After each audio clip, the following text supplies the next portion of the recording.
Good morning, dear students. Today we are going to start polytropic process. बच्चों आज हम पढ़ने वाले हैं polytropic process.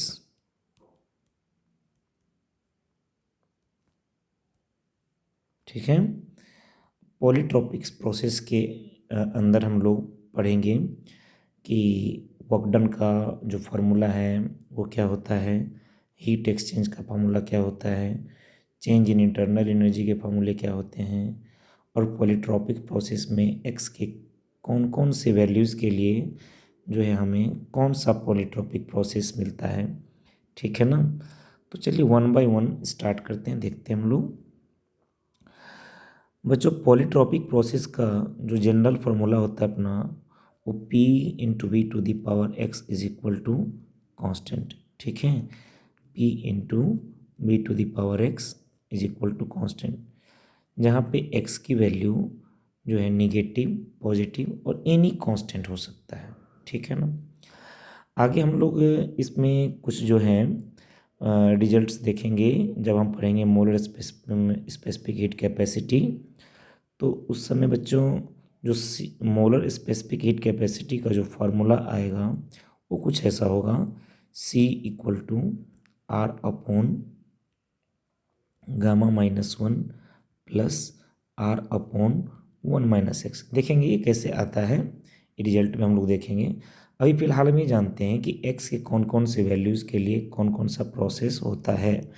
If x equal to zero, अगर x ज़ीरो हो जाए तो बच्चा अगर x ज़ीरो हो गया, देखिए ज़रा x की वैल्यू ज़ीरो करेंगे तो c आपको मिल जाएगा CV प्लस आर, जो कि कौन से प्रोसेस का है, बोलेंगे आइसोबारिक प्रोसेस का। ठीक है ना, यहाँ पे ये फार्मूला आप पढ़े होंगे, C की वैल्यू CP से डिनोट करके आइसोबारिक प्रोसेस के लिए आ जाएगा। If x equal to one use कर लें, इसका मतलब C जो बन जाएगा अपना यहाँ वो कितना हो जाएगा, इन्फिनिटी को टेंड कर देगा ये। और ये इन्फिनिटी को कब टेंड करता है, तो बच्चों ये भी हम पढ़ चुके हैं, ये है आइसोथर्मल प्रोसेस के लिए, आइसोथर्मल प्रोसेस। ठीक है, if x equal to gamma बोल दे बच्चा, तो इस समय C की वैल्यू हो जाएगी ज़ीरो, C जो है वो ज़ीरो हो जाएगा। और ये कब होता है, जब प्रोसेस होता है क्या अपना आइडियाबैटिक प्रोसेस हो जाता है अपना आइडियाबैटिक प्रोसेस। ठीक है, इफ़ x इक्वल टू, अगर आपने या x tending to infinity use किया तब क्या होगा बच्चा, ये x इन्फिनिटी यूज करेंगे तो C बन जाएगा आपका CV। तो ये होता है बच्चा किसके लिए, आइसोकोरिक प्रोसेस के लिए, आइसोकोरिक प्रोसेस। ठीक है ना, अब ये वन बाय वन हम लोग ये देखेंगे कि इस प्रोसेस में वर्क डन का क्या फार्मूला होता है, हीट एक्सचेंज का क्या फार्मूला होता है, इंटरनल एनर्जी में चेंज के लिए क्या फार्मूला होते हैं। ठीक है, चलो एक एक करके देखते हैं। ठीक है, सबसे पहले वर्क डन बाय गैस। ठीक है, वर्क डन बाय गैस के लिए बच्चा हम जानते हैं कि वर्क डन का जो फार्मूला होता है वो PdV। ठीक है ना, वर्क डन फार्मूला PdV। तो जो इक्वेशंस दिया गया है किसके लिए, जनरल पॉलीट्रॉपिक प्रोसेस के लिए, वो कुछ ऐसा है, as P into V to the power X equal to constant. Then हम इसको लिख सकते हैं P into V to the power X equal to A, let say कि ये कांस्टेंट है। ठीक है, अब हम इसको ऐसे भी लिख सकते हैं P equal to A upon V to the power X. Also हम जानते हैं कि PV इक्वल टू nRT से जो P होगा बच्चा ये nRT अपॉन V। ठीक है ना, अब इन दोनों को रिलेट कर लीजिए, क्या मिलने वाला है यहाँ से, तो हम लिख सकते हैं बच्चा कि nRT upon V equal to A/V⁴x। हम इसको ऐसे भी लिख सकते हैं nR/A into T is equal to V⁴1 - x। ठीक है ना। अब डिफरेंशिएट कर लो इसको। ठीक है, इसको डिफरेंशिएट कर लो। डिफरेंशिएट करने से क्या मिलेगा हमें, तो डिफरेंशिएशन के बाद मिल जाएगा nR/A dt is equal to 1 - x V⁴ -x ठीक है। नाउ हम ये यूज कर लेते हैं किसमें, P.dv के इंटीग्रेशन में। ठीक है ना। नाउ यूज कीजिए कि integration of P means A/V⁴x into, यहाँ से dv निकाल लो, यहाँ से dv ले लो। dv कितना आ जाएगा, तो nR/A into 1/1 - x into V⁴ -x dt ये हो जाएगा। बच्चा यहाँ पे ये दोनों टर्म कैंसिल हो जाएंगे, a से a टर्म कैंसिल हो जाएंगे, और जो कुछ रिलेशन आएगा वो कुछ ऐसा होगा, work done is equal to nR/1 - x integration of dt। चूँकि nR और x ये सब क्या है, कांस्टेंट है, तो हमें वर्क डन का रिलेशन मिल गया nR/1 - x into delta T.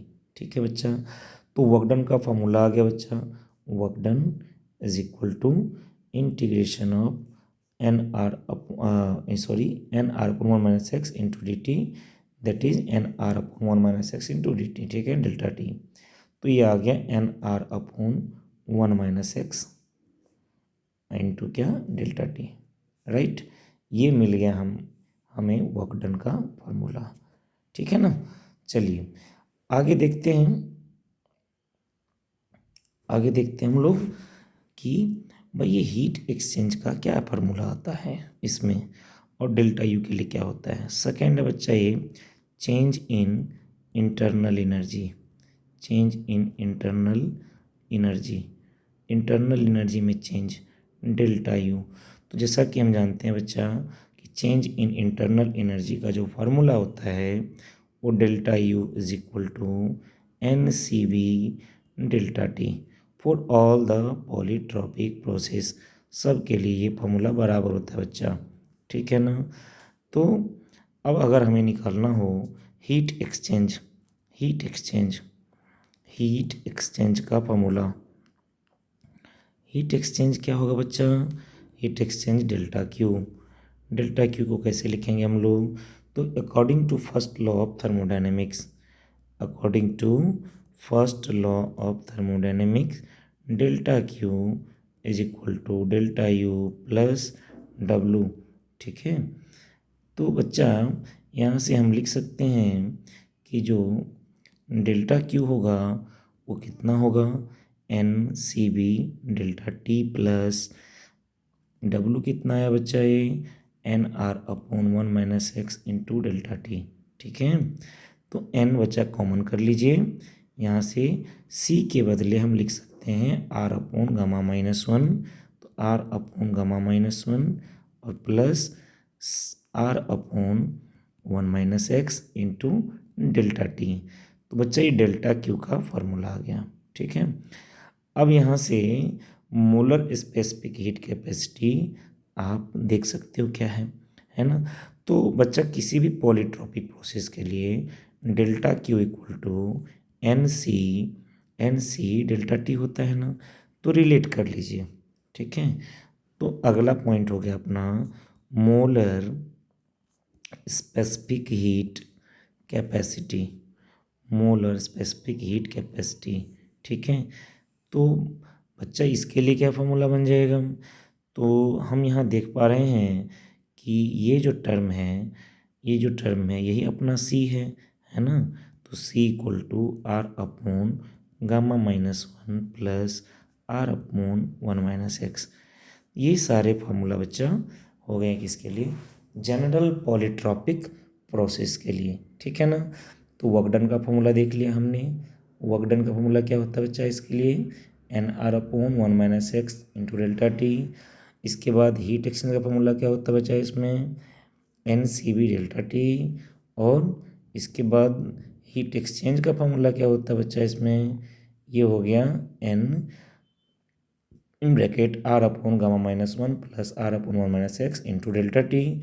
और मोलर स्पेसिफिक हीट कैपेसिटी का फॉर्मूला हो गया बच्चा इसके लिए C equal to R upon gamma minus 1 plus R upon 1 minus x. ठीक है ना। तो आई होप आपको ये समझ में आएगा। ये चारों फार्मूला हमें मेमोराइज करने। Thank you for watching.